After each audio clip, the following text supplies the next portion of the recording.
The screaming stopped at exactly 3:47 a.m. Jake Morrison had heard plenty of screams in his 12 years as a search and rescue officer in the Colorado Rockies, but this one was different. It wasn't the panicked cry of a lost hiker or the pained wail of someone with a broken leg. This scream carried something else, something that made his blood freeze even through his thermal gear. It sounded like pure, unadulterated terror, the kind that comes from seeing something that shouldn't exist. The silence that followed was worse than the scream itself. In the mountains, silence usually meant peace, but tonight, it felt like the forest was holding its breath, waiting for something terrible to happen. Jake's radio crackled with static as his partner's voice cut through the darkness. "Did you hear that, Morrison? Tell me you heard that too." He pressed the transmit button with a gloved finger that trembled slightly. "I heard it, Chen." GPS coordinates put it about half a mile northeast of our position. But as Jake spoke those words, he felt a chill that had nothing to do with the October mountain air. In his years of experience, people who screamed like that, people who screamed with that level of absolute horror, they were never found alive. Welcome back to my channel, fellow night owls. I hope you're watching this from somewhere safe and warm, because tonight's story is going to make you question everything you think you know about what lurks in the wilderness. Before we dive into this nightmare, smash that like button if you're brave enough to hear what really happens when people go missing in our national forests. And don't forget to subscribe. Trust me, you'll want to stick around for the stories I have planned. Now let me tell you about the worst night of my career and why I'll never look at missing persons cases the same way again. Jake Morrison had always found peace in the mountains. Growing up in Denver, he'd spent every weekend of his childhood hiking trails with his father, learning to read the signs that nature left behind, broken twigs that marked a deer's passage, disturbed soil that revealed where a person had stumbled, the subtle changes in wind patterns that warned of incoming weather. By the time he was 25, becoming a search and rescue officer felt as natural as breathing. The Colorado Search and Rescue Unit operated out of a modest building in Golden, staffed by a mix of full-time professionals and dedicated volunteers. Jake had seen it all in his time there: inexperienced hikers who wandered off marked trails, rock climbers who misjudged their abilities, children who slipped away from family camping trips in the blink of an eye. Most cases ended well, cold, scared, but alive. Some didn't. That was the reality of the job, and Jake had made peace with it years ago. His partner David Chen had joined the unit 3 years prior after retiring from the Denver Police Department, where Jake relied on instinct and an almost supernatural ability to track. Chen brought methodical investigation skills and an unflappable calm that made him invaluable during high-stress situations. They made a good team, complementing each other's strengths and covering each other's weaknesses. The Pine Valley Wilderness area had become their specialty over the past year. The 50,000-acre expanse of dense forest, rocky outcroppings, and hidden ravines attracted hundreds of hikers annually, but it also had the highest rate of disappearances in their jurisdiction. Most were easily explained. People underestimated the terrain, got lost after dark, or simply wandered further than intended. But there had been a pattern lately that bothered Jake, a subtle wrongness that he couldn't quite put his finger on. In the past 6 months, they'd responded to 11 missing person reports in Pine Valley. 9 had been found within 24 hours, disoriented but unharmed, with stories that didn't quite add up. They'd describe hearing voices calling their names, following sounds that led them deeper into the forest, losing entire hours without any memory of where they'd been. Jake had attributed it to altitude sickness, dehydration, or simple panic. The mind played tricks when survival instincts kicked in. The other 2 cases were still open files. Sarah Martinez, a 34-year-old marine biologist from Boulder, had vanished during a solo photography hike in June. Her camera was found 3 days later hanging from a tree branch 12 feet off the ground, completely undamaged, but mysteriously empty of photographs. Thomas Wright, a 19-year-old college student, had disappeared in August while camping with friends. His tent was found zipped shut from the inside, sleeping bag still warm, but Thomas was nowhere to be found. Both cases had been extensively investigated, with K-9 units, helicopter searches, and even volunteers combing every inch of the search grid. No trace. What troubled Jake most wasn't the disappearances themselves. People vanished in wilderness areas all the time. It was the details that made no sense, the evidence that seemed to mock their understanding of how people behaved when lost or in danger. But tonight's call was different. Tonight, someone was actively in distress, and Jake felt an urgency that went beyond professional duty. Maybe it was intuition, or maybe it was just the way that scream had echoed through the darkness, but every instinct he'd developed over 12 years was telling him that time was running out. The emergency call had come in at 11:30 p.m. from a frantic woman named Linda Patterson. Her boyfriend, Marcus Reed, had gone for what was supposed to be a short evening hike to watch the sunset from Eagles Point, a popular overlook about 2 miles into Pine Valley. When he hadn't returned by 10 p.m., Linda had driven to the trailhead and found his car still parked there, keys sitting on the dashboard. "He never leaves his keys like that," she'd told the dispatcher through tears. "Marcus is paranoid about car theft. He locks everything always, and his phone is going straight to voicemail, which means it's either dead or—" She hadn't finished that sentence, but Jake had heard the fear in her voice when Chen played the recording during their briefing. The initial search grid covered the main trail to Eagles Point and the immediate surrounding area. It was familiar territory. Jake had hiked these paths countless times, both for work and pleasure. The trail was well maintained and clearly marked with very few places where someone could accidentally veer off course. That should have made their job easier, but as they'd learned from recent cases, should have was a dangerous assumption in Pine Valley. They'd been searching for nearly 4 hours when they heard the scream. Jake's headlamp cut through the darkness as he moved northeast, following GPS coordinates and terrain features. The forest felt different tonight, heavier somehow, as if the trees were pressing in from all sides. His breath created small puffs of vapor in the cold air, and despite his insulated boots, he could feel the chill seeping through his soles from the frost-covered ground. "Morrison, you getting anything on thermal?" Chen's voice crackled through the radio. His partner was working a parallel path about 200 yards to the south, sweeping with a thermal imaging camera, while Jake focused on ground sign. "Negative on thermal," Jake responded, pausing to examine what looked like a disturbed section of underbrush. "But I've got some broken branches here," and he knelt down, adjusting his headlamp beam. There, pressed into a small patch of soft earth between 2 rocks, was a boot print. It was recent. The edges were still sharp, not softened by morning dew or overnight frost. The print pointed northeast, away from any established trail. Jake felt his pulse quicken as he noticed something odd about the impression. The heel was deeper than the toe, suggesting the person had been moving uphill, but the surrounding ground sloped downward. Either Marcus had been walking backward, which made no sense for someone trying to find his way out, or something had been pulling him uphill. "Chen, I've got a track. Single boot print size looks about right for our missing person. But the direction is wrong. He's heading deeper into the wilderness, away from all exit routes." "Copy that. I'm moving to your position." There was a pause, then Chen's voice returned with an edge of concern. "Jake, I just picked up a heat signature on thermal. It's faint, but it's moving. About 300 yards northeast of you, near that old survey marker we found last month." Jake knew the area Chen was referring to. It was a small clearing marked by a rusted metal post from a 1970s geological survey, surrounded by dense pine trees and accessible only through a narrow game trail that most hikers never noticed. More importantly, it was nearly a mile from where Marcus should have been if he'd simply gotten lost on his way back from Eagles Point. As Jake began following the boot prints through increasingly thick underbrush, his radio crackled again. "Morrison, that heat signature just vanished. 1 second it was there, moving in a consistent pattern. Next second it was gone completely. That doesn't make sense unless—" Chen's voice trailed off. "Unless what? Unless whoever it was just dropped into something, a ravine, a cave, or—" Another pause. "Jake, be careful. I'm getting a bad feeling about this one."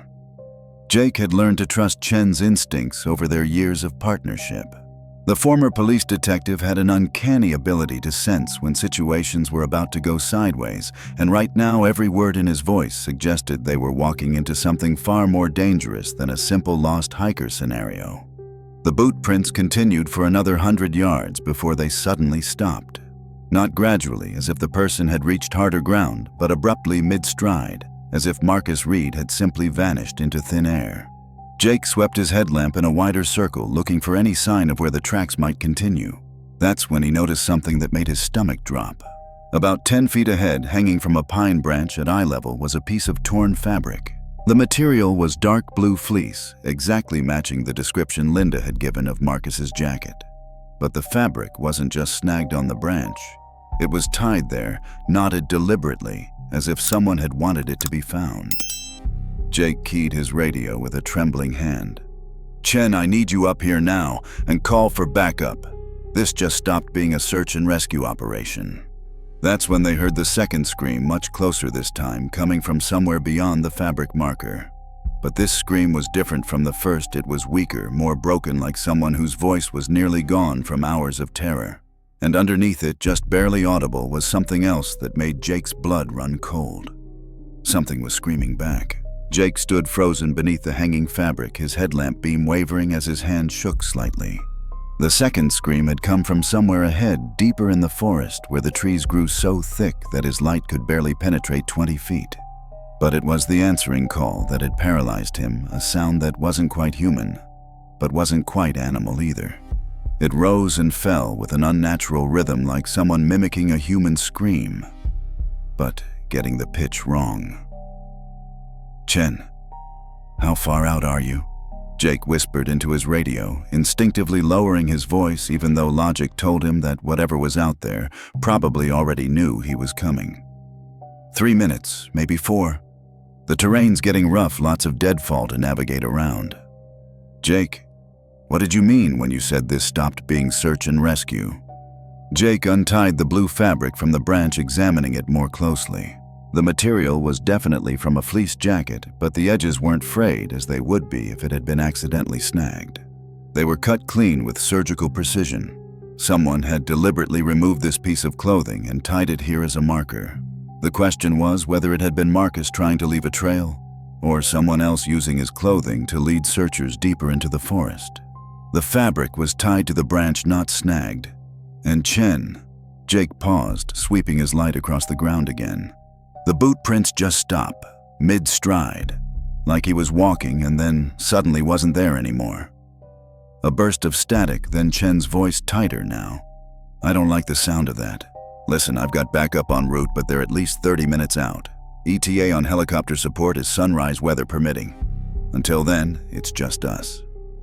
Jake began moving forward again, following the direction the boot prints had been heading before they vanished. The game trail continued for another 50 yards before opening into a small clearing dominated by the old survey marker Chen had mentioned. The rusted metal post stood about 4 feet tall, barely visible in the years of accumulated debris and overgrowth around its base. But tonight the clearing wasn't empty. A circle of stones had been arranged around the survey marker, each rock roughly the size of a human head. They hadn't been there during Jake's last patrol through this area 2 weeks ago, he was certain of that. The stones were arranged with deliberate precision, forming a perfect circle about 12 feet in diameter. Inside the circle, the ground was disturbed, churned up as if something large had been dragging across it repeatedly. Jake's headlamp beam swept across the stones, and he noticed something that made his breath catch. Dark stains covered several of the rock stains that looked suspiciously like dried blood. But more disturbing was what he found when he examined the disturbed earth inside the circle. Mixed in with the dirt and dead leaves were fragments of clothing, more blue fleece, along with what appeared to be pieces of denim and leather that might have come from hiking boots. "Jesus Christ," Jake breathed into his radio. "Chen, I'm at the survey marker clearing. Someone's built some kind of, I don't know what to call it, a stone circle with the marker in the center. There's blood on the rocks and clothing fragments in the dirt. Are you saying someone was killed there?" Jake was about to respond when he heard movement in the trees beyond the clearing. Not the random crashing of a large animal moving through underbrush, but deliberate, careful footsteps. Someone or something was circling the perimeter of the clearing, staying just outside the reach of his headlamp beam. "Chen, I've got movement in the trees. Whatever's out here, it knows I'm here." Jake drew his sidearm, a Glock 22 that he'd carried for years, but hoped never to use in the field. Search and rescue officers occasionally encountered hostile wildlife, but this felt different. This felt calculated, intelligent. The footsteps continued their circuit around the clearing, maintaining the same distance, the same measured pace. Whatever was out there was studying him. "Jake, get out of there now. Don't investigate, don't try to be a hero. Fall back to my position, and we'll wait for backup." It was sound advice, and Jake knew Chen was right. But as he began to back away from the stone circle, his headlamp caught something that froze him in place. There, pressed into the soft earth near one of the blood-stained stones, was another boot print. But this one was different from the tracks he'd been following. This print was massive, easily size 16 or larger, far bigger than any human foot should be. The sole pattern was wrong too, not the distinctive tread of a hiking boot or work shoe, but something that looked almost like bare skin with deep ridges and crevices. And the print was fresh, so recent that small clods of dirt around the edges were still settling. The circling footsteps stopped. Jake held his breath, straining to hear any sound that might tell him where the thing had gone. The forest had fallen into that unnatural silence again, the kind of quiet that meant every animal in the area was hiding. His headlamp beam darted back and forth across the tree line, searching for any sign of movement, any reflection of eyes or glimpse of a figure. Then he heard Marcus's voice. "Help me, please. It's got me." The voice came from somewhere beyond the trees, weak and desperate. Jake's first instinct was to run toward the sound, but something held him back. The voice was Marcus, he was sure of it, matching the description Linda had given of her boyfriend's deep, slightly gravelly tone. But there was something off about the words, something that didn't sound quite right. "Marcus, Marcus, can you hear me? I'm search and rescue. I'm here to help you. Help me, please. It's got me." The response came again, identical in every way. Same words, same inflection, same desperate tone. It wasn't a conversation, it was a recording being played back. Jake's blood turned to ice as he realized what was happening. Something was using Marcus's voice to lure him deeper into the forest, mimicking his cries for help with perfect accuracy. But the thing doing the mimicking didn't understand context, didn't know how to have a conversation. It could only repeat what it had heard, which meant Marcus had been screaming those exact words recently enough for something to learn them. The voice called out again from a different direction. "Help me, please. It's got me." Then again from another spot. "Help me, please. It's got me." Whatever was out there was moving through the trees with impossible speed, trying to confuse him about the source of the sound. Jake's radio crackled. "Morrison report. What's your status?" But before Jake could respond, he heard Chen's voice echoing through the forest from somewhere behind him. "Jake, where are you, Jake? I need your location." Except Chen's voice was also coming from his radio at the same time, asking him to report his status.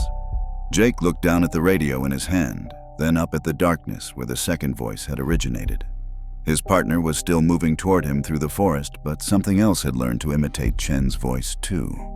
The thing in the woods wasn't just mimicking Marcus anymore. It was learning to mimic everyone it encountered, and it was learning fast.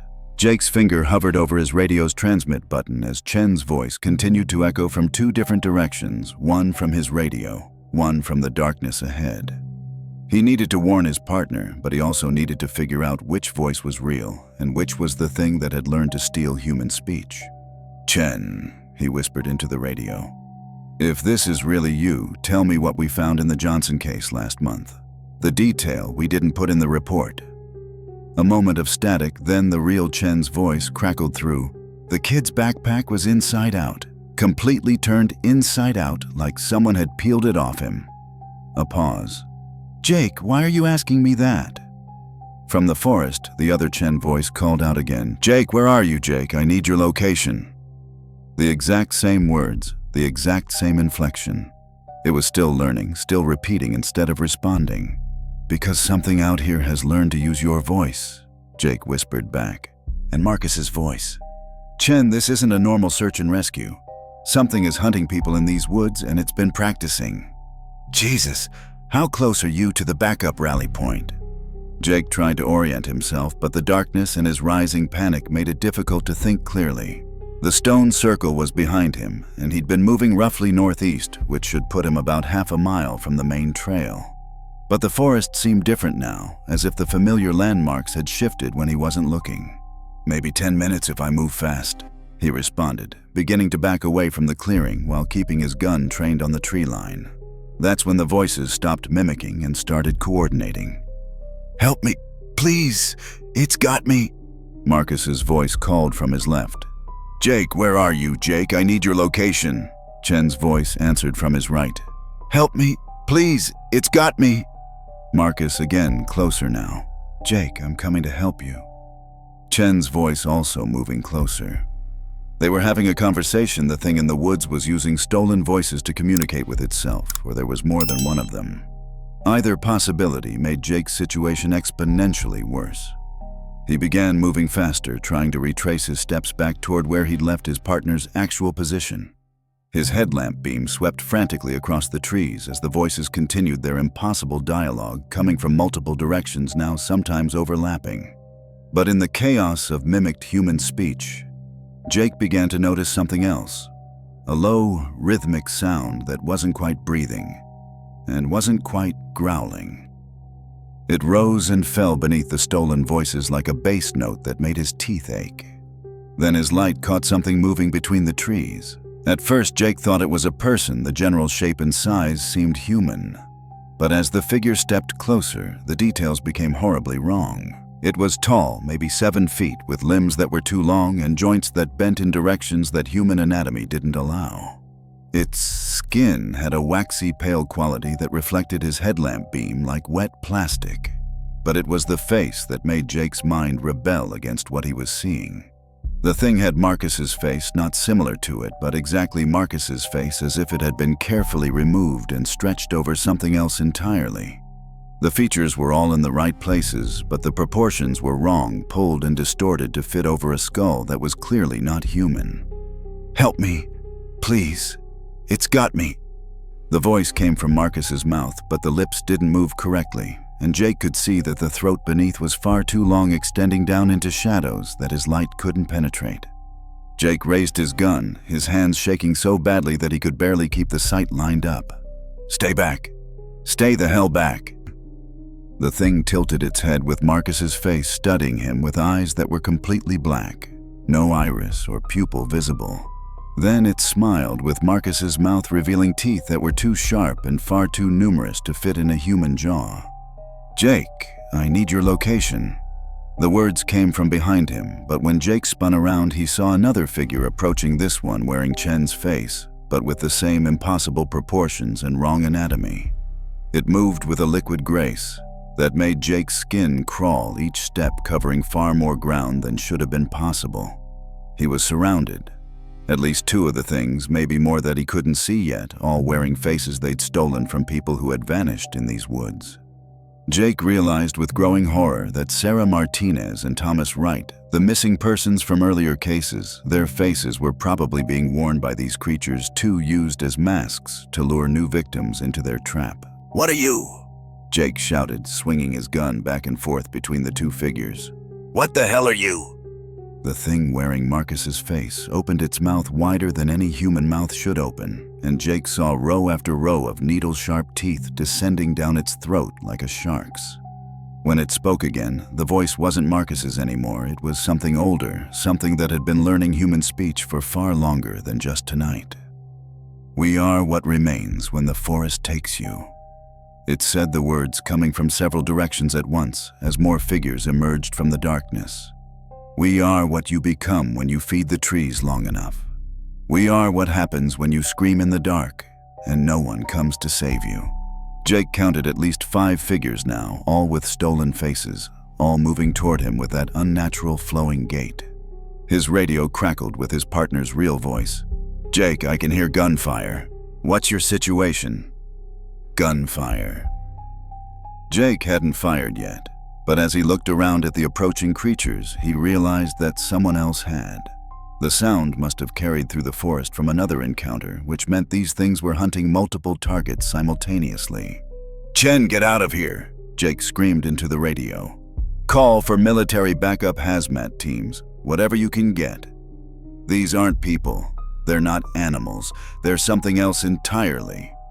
The thing wearing Marcus's face laughed, a sound like wet meat slapping against stone. "Your friend will join us soon. His voice is almost ready for harvesting. Would you like to hear how it sounds when we practice?" From the darkness came Chen's voice, screaming in agony. "Jake, help me! "Oh God, they're pulling my face off! They're pulling my—" The scream cut off abruptly, replaced by that same wet, slapping laughter. Jake's finger tightened on the trigger as the creatures closed in their stolen faces, shifting and writhing as if the masks were trying to slip off their true forms underneath. He had 6 shots in his magazine, maybe enough to slow them down, but probably not enough to stop them all. As the first creature lunged forward with Marcus's face stretched into an impossible grin, Jake made a decision that would haunt him for the rest of his life. He ran. Jake crashed through the underbrush with the desperate abandon of prey fleeing a predator. Branches tore at his jacket and face, and his headlamp beam swung wildly as he stumbled over roots and rocks in the darkness. Behind him, he could hear the things pursuing, not running like humans would, but flowing through the forest with that liquid grace, their movement creating sounds like wind through wet leaves. The stolen voices followed him as he ran. Marcus's voice calling for help. Chen's voice screaming in pain, and now other voices too. Sarah Martinez's voice pleading for her mother, Thomas Wright's voice crying about something in the tent with him. The creatures had been collecting voices for months, maybe years, building their repertoire of human sounds to use as lures. Jake's radio crackled constantly now with the real Chen's voice, but he couldn't risk stopping to respond. His partner was alive, that much was clear from the radio traffic, but for how long? And how could Jake warn him about what they were facing without sounding completely insane? The terrain began to slope downward, and Jake realized he was moving toward Pine Creek, the small waterway that ran along the southern edge of the wilderness area. If he could reach the creek, he could follow it downstream to the ranger station. More importantly, the water might slow down his pursuers, though he had no idea if these things had any particular weakness to exploit. As he half ran, half slid down the hillside, Jake's mind raced through everything he'd witnessed. The stone circle around the survey marker, the clothing fragments, the impossible anatomical features of the creatures, it all suggested something that had been operating in this area for a long time, learning and adapting. The missing persons reports going back months suddenly made horrible sense. These things weren't just killing people. They were harvesting them, taking their faces and voices to use as hunting tools. The sound of running water reached his ears, and Jake felt a surge of relief as his headlamp beam caught the reflection of Pine Creek ahead. But as he crashed through the last line of trees and stumbled onto the rocky creek bank, his relief turned to horror. Bodies were floating in the water. Not fresh corpses, but partially decomposed remains that had been in the creek for weeks or months. Jake counted at least 6, all wearing remnants of hiking gear that matched descriptions from missing persons reports. But their faces were gone, not decomposed or damaged by wildlife, but surgically removed with the same precision he'd seen on Marcus's fabric marker. The faceless bodies bobbed gently in the slow current, arms outstretched as if they were still trying to swim to safety. Jake realized with sick certainty that this was where the creatures disposed of their victims after harvesting what they needed. The creek would eventually carry the remains downstream outside the search area, where they might never be found or would be attributed to hiking accidents. Jake's radio finally came through clearly. "Morrison, respond immediately. You've reached your last known position and found signs of a struggle. There's blood on the trees and something that looks like—" Chen's voice paused. "Jesus, Jake, there are drag marks leading away from the clearing. Multiple sets. Where are you?" Jake pressed the transmit button, but before he could speak, he heard Chen's voice again from somewhere upstream. "Jake, I found you. I'm coming down to the creek." But his partner's voice was still coming through the radio, at the same time reporting his search of the clearing. Jake looked upstream and saw a figure approaching along the creek bank, moving with that too fluid gait he'd learned to recognize. "Chen, that's not you by the creek," Jake whispered into his radio. "One of them has your voice. How close is backup?" 20 minutes out, maybe 15 if they push it. Jake, where exactly are you? I need your location to vector them in." The thing wearing Chen's appearance was getting closer, and Jake could see now that the face was perfect, every detail of his partner's features reproduced exactly. But the eyes were wrong, completely black like the others, and the thing was too tall, its limbs too long for Chen's compact frame. "I'm at Pine Creek, about half a mile downstream from the survey marker," Jake reported, beginning to move along the creek bank away from the approaching creature. Chen, there are bodies in the water. Multiple victims from previous disappearances. And these things, they're not human. They're wearing people's faces like masks. Static, then Chen's voice again. Say again, did you say they're wearing faces? The creature using Chen's appearance had stopped advancing and was now tilting its head, listening to their radio conversation. Jake realized it was learning again, gathering information about human communication patterns and probably picking up new vocabulary from their exchange. Confirmed, Jake whispered, moving as quietly as possible along the rocky bank. They harvest faces and voices from victims. I've seen at least 5 different individuals being impersonated. Chen, when backup arrives, they need to be aware that these things can mimic anyone perfectly. Voice patterns, facial features, everything. Copy that. Jake, can you reach the old logging road? It's about a mile downstream from your position. That's where I'm going to direct the backup teams. Jake began moving faster, using his headlamp to navigate the uneven creek bank while trying to stay quiet. The logging road Chen mentioned was an old Forest Service route that connected to the main highway. If he could reach it, he'd have a clear path out of the wilderness and a way to guide the backup teams to the right location. But as he moved downstream, Jake became aware that he wasn't alone. The voices were following him again, calling from the darkness on both sides of the creek. Not just Marcus and Chen's voices now, but the other victims too, all crying for help in perfect human voices attached to inhuman forms. The worst part was that some of the pleas sounded genuine, as if whatever consciousness remained in the stolen voices was still trying to call for rescue. Jake found himself fighting the urge to respond, to try to help people who were long past saving. As he rounded a bend in the creek, Jake's headlamp illuminated something that made him stop dead in his tracks. There, sitting on a fallen log that spanned the water, was a figure in a search and rescue uniform identical to his own. The figure looked up as his light hit it, revealing Jake's own face staring back at him with those same black, empty eyes. The thing wearing his face smiled and spoke in his own voice. Chen, I found the bodies. I'm okay, but we're going to need a lot more backup. Jake stared at his own face, reflected back at him from the figure on the fallen log. The creature had somehow captured his appearance without direct contact, which meant it had been watching him far longer than he'd realized. Every detail was perfect, from the small scar above his left eyebrow to the way his uniform fit across his shoulders. That's impossible, Jake breathed. You haven't touched me. How do you have my face? The thing tilted its head, with his features smiling with his mouth. When it spoke, even the slight rasp in Jake's voice from years of mountain air was perfectly reproduced. We don't need to touch anymore. We've been learning. Watching through the trees, listening through the wind. Every person who enters our forest gives us more pieces to work with. Jake's radio crackled with Chen's voice. Morrison, I just received your transmission about finding the bodies. What's your exact location? I'm sending the backup teams your way. The creature on the log raised its own radio, an exact duplicate of Jake's equipment, and responded in Jake's voice. I'm moving toward the logging road like you suggested. ETA about 10 minutes. Chen, when the backup teams arrive, make sure they know the situation is contained. We found our missing person. Copy that. Good work, Morrison. Jake fumbled for his radio, but the creature was faster. It looked directly at him and spoke in a voice that wasn't stolen from anyone. Something ancient and cold that seemed to come from the forest itself. Your partner will never know which transmission was real.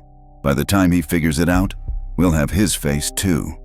The horrible truth hit Jake like a physical blow. The backup teams were coming, but they would be met by creatures wearing the faces of trusted search and rescue officers.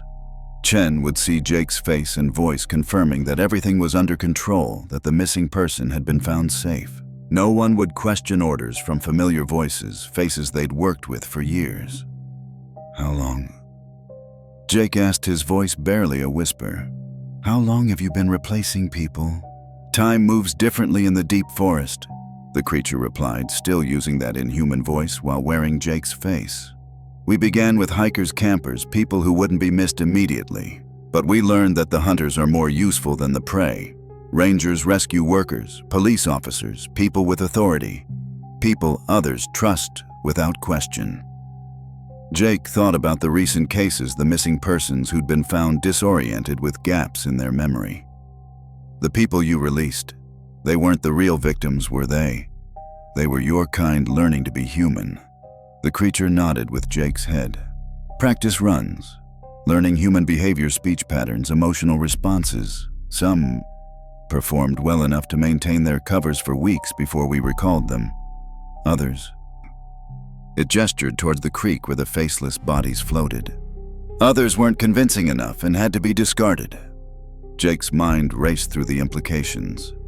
If these things had been infiltrating human institutions for months or years, how many police officers, forest rangers, and emergency responders were actually creatures wearing stolen faces? How deep did this contamination go? His radio squawked again with Chen's voice. Morrison backup teams are 15 minutes out. I'm moving to your position now. The creature smiled with Jake's mouth and raised its radio again. Negative, Chen. I think I twisted my ankle. Better to meet at the logging road as planned. I'll be waiting there. Copy that. Medical kit ready if you need it. Jake realized this was his last chance to warn his partner, but speaking into the radio would only confirm to the creatures that there were two people claiming to be Jake Morrison. Chen would have to choose which voice to trust, and Jake knew from experience that his partner was methodical. Careful, he would trust the voice that sounded most professional and in control. The creature seemed to read his thoughts. Your friend will make the logical choice. He'll trust the Jake Morrison who found the missing person and has everything under control, not the one who claims to be fighting monsters in the woods. Human nature is predictably rational. Jake looked downstream toward where the logging road would emerge from the forest, then back at the creature wearing his face. What happens when people start noticing, when families realize their loved ones aren't really their loved ones? The replacement process is gradual. The creature explained, standing up from the log with Jake's height and build, but that unnatural fluid grace. We don't take everyone at once. A forest ranger here, a local police officer there, a few search and rescue workers. By the time anyone notices patterns, the people in positions to investigate are already us. The voices of other creatures began calling from the darkness around them, Marcus pleading for help, various hikers crying out in terror, even what sounded like Sarah Martinez calling for her mother. But underneath the human voices, Jake could hear that rhythmic, not breathing sound growing louder as if a larger group was gathering. The backup teams, Jake said with growing horror. You're going to take all of them. A dozen new faces, new voices, new identities to work with, and better yet, when they fail to return from a rescue operation, no one will be surprised. Dangerous work in a dangerous place. Accidents happen all the time in these mountains. Jake looked at his service weapon still in his hand. 6 shots, maybe more creatures than he could count closing in from the darkness. But if he could somehow warn the backup teams, if he could get word out before the creatures completed their harvest. The thing wearing his face seemed to anticipate his thoughts again. Even if you somehow escaped, who would believe you? A story about face-stealing creatures in the forest? You'd be retired on psychological grounds before you could convince anyone to investigate. Meanwhile, the Jake Morrison they know and trust would continue working search and rescue, helping to identify new targets. Jake's radio crackled one more time with Chen's voice. Morrison, I can see lights on the logging road. Backup teams are arriving. Your ETA... The creature raised its radio to respond, but Jake made his choice. He dove into Pine Creek, the icy water shocking his system as he went under. The current was stronger than he'd expected, immediately pulling him downstream toward the logging road. Behind him, he could hear the creatures calling in stolen voices, coordinating their pursuit. As Jake fought to keep his head above water, being carried toward what might be his salvation or might be another trap. He realized the horrible truth about his situation.